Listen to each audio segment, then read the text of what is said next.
आणि सरकारला दिलेली 24 डिसेंबरची डेडलाईन संपल्यानंतर जरांगे पुन्हा एकदा आक्रमक झाले। त्यांनी आता चलो मुंबई म्हणत 26 जानेवारीला मुंबईत धडकण्याचा इशारा दिलाय। या मोर्चावेळी 3 कोटी मराठे मुंबईत दाखल होणार असंही जरांगे पाटील म्हणाले। तर 20 जानेवारीला जरांगे अंतरवालीतून मुंबईकडे रवाना होतील। हे आंदोलन थांबवण्यासाठी सरकारकडून प्रयत्न सुरू आहेत। कोर्टामध्ये क्युरेटिव्ह पिटिशनवर काम सुरू आहे अशी माहिती मुख्यमंत्र्यांनी दिलेली आहे।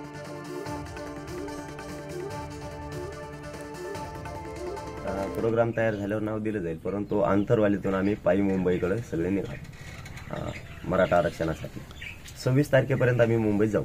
इकडचे पण कामं उरकायचे आणि तिकडे मुंबईला सुद्धा झुंजा द्यायला जायचं आणि आरक्षण मिळवून यायचे। यासाठी आमची तयारी पूर्ण झाली। 10 लाख गाड्या येण्याची शक्यता आहे सोबत, कारण तितकं साहित्य लागणार आहे, तितक्या वस्तू लागणार आहे ज्याच्या त्याला, आणि 3 करोडच्या आसपास 100% मराठा याच्यात सहभागी होणार। मराठा समाजाला दिलासादायक निर्णय घेतलाय।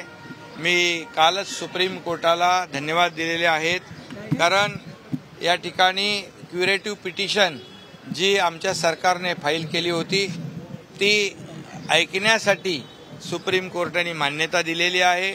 क्युरेटिव्ह पिटिशनमधले मुद्दे जे आहेत त्या मुद्द्यांना महत्त्व दिलेले आहे आणि महाराष्ट्रातल्या जनतेच्या भावना ज्या आहेत त्या सर्वोच्च न्यायालयाने लक्षात घेतलेल्या आहेत आणि त्यामुळे क्युरेटिव्ह पिटिशनची 24 जानेवारीला तारीख आहे।